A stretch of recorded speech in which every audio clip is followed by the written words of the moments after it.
क्या उस वक्त जागोगे जब तुम्हारे महलों की मस्जिद पर नोटिस लग जाएगी, this is not a Waqf property? तुम क्या उस वक्त उठोगे जब दरगाहों के सामने नोटिस लग जाएगी, this is not a Waqf property? तुम क्या उस वक्त उठोगे जब कब्रिस्तान में जाकर कह दिया जाएगा कि तेरे अब्बा की खबर पर तू शबे बारात के दिन आकर फूल नहीं चढ़ाएगा, ये वक्फ प्रॉपर्टी नहीं है? तुम उस वक्त रोगे, तुम उस वक्त जागोगे जब कयामत का सूर फूंका जाएगा।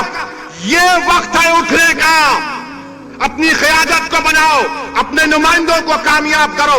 यकीनन हराओ मोदी को, यकीनन हराओ शिंदे को, बल्कि अगर ताकत है तो उखाड़ कर फेंको इन लोगों को। मगर याद रखो, याद रखो, याद रखो, सियासत में शहादत का कॉन्सेप्ट नहीं है। अल्लाह की राह में शहादत है तो जन्नत है, सियासत में जिंदा रहना है।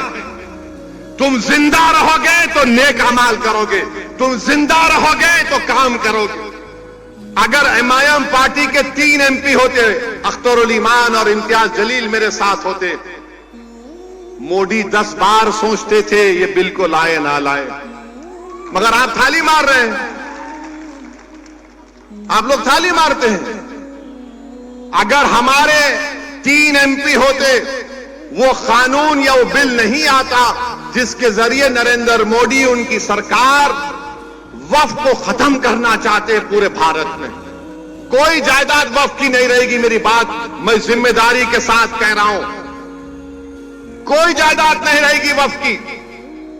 कलेक्टर को इतना पावर दे दिया जाएगा कि कोई भी कलेक्टर के पास जाकर बोलेगा, ये कलेक्टर साहब, ये जो यतीम खाना है, ये जो खानखा है, ये जो दरगाह है, ये जो मस्जिद है, ये वक्फ नहीं है।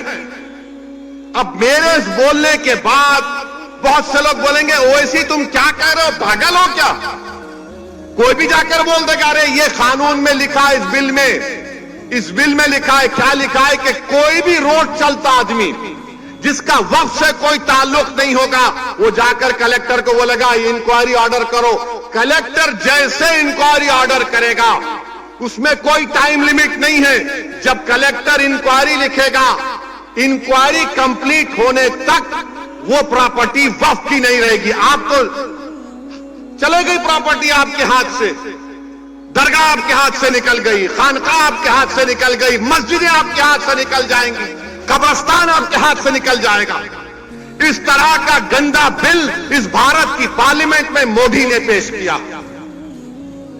और आपको मालूम, वक्फ बाय यूजर, उसका मतलब यह है कि अगर कोई बरसों से किसी चीज को इस्तेमाल कर रहा है तो वक्फ बाय यूजर है। और यही प्रोविजन हिंदू धर्म में भी है। हिंदू धर्म की लॉ की मशहूर किताब बीके मुखर्जी, उसमें लिखते हैं बाय यूसेज ये मंदिर की बन जाती है। ओडिशा के एंडोमेंट में, आंध्रा, तेलंगाना के, तमिलनाडु के एंडोमेंट में ये वक्फ बाय यूजर का कॉन्सेप्ट है। मगर मोदी बोल रहे नहीं रहेगा। उसका नुकसान क्या होगा? मोदी बोल रहे हैं डॉक्यूमेंट लेकर आओ। अगर आपके इलाके में 200 साल पुरानी मस्जिद है, कहां डॉक्यूमेंट मिलेगा? कहां डॉक्यूमेंट मिलेगा? हाजी अली की दरगाह पर दावे पेश करते हैं, वो खैर वो ट्रस्ट में है, मगर वहां पर भी जाके बोलेंगे नहीं नहीं नहीं है। क्या करेंगे आप? मेरे भाई, इस तरह का बिल पेश किया, उस वक्त इतनी तकलीफ हुई कि मेरा रोंगटा पुकार कर कह रहा था कि क्या हो गया इन लोगों को जो 14.5 करोड़ है, 5 को नहीं जिता सकते। अपनी मस्जिद को बचाने के लिए, दरगाहों को बचाने के लिए, खानखाओं को बचाने के लिए तुम कब तक लड़ोगे बताओ मेरे को? अरे मैं खराब हूं तो खत्म कर दो मुझे, हटा दो मुझे, दुनिया से निकाल दो, मगर तुम तो कायद बनो, तुम इत्तेहाद पैदा करो। कब तक तुम इस डर में रहोगे वो जीतेगा, ये जीतेगा? अरे कोई भी जीते उसको तुम्हारी मस्जिद से क्या मतलब? कोई भी जीते उसको तुम्हारी शनाख्त से क्या मतलब? कोई भी जीते वो तुमको क्या इंसाफ करेगा? इंसाफ तुमको करना पड़ेगा अपने लिए, आने वाली नस्लों के लिए। मगर तुम ये समझ रहे हो नहीं नहीं वो दूसरा ठाकरे है, ये अच्छा है। कौन क्या किए बताओ आपको? जब ये वक्फ का बिल पेश हो रहा था, उद्धव ठाकरे के पूरे एमपीज बाहर खड़े हुए थे, कोई लोग सभा में नहीं था। मुझे मोशन देना पड़ा इंट्रोडक्शन के खिलाफ। मेरे भाई जागो, मजलिस के लिए नहीं तो अपने लिए, अपनी नस्लों के लिए, अपनी शनाख्त के लिए जागो।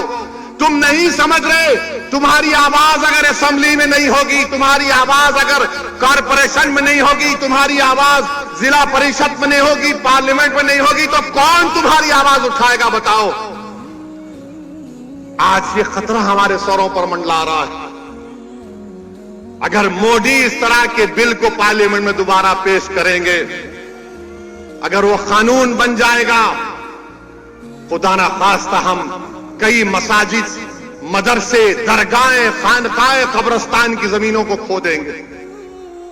और आपको मालूम, दिल्ली में सच्चर कमेटी ने पेज नंबर 221 में कहा कि दिल्ली में 130 वक्फ की प्रॉपर्टीज पर गवर्नमेंट ऑफ इंडिया ने, यानी मोदी की सरकार ने कब्जा करके बैठा हुआ है।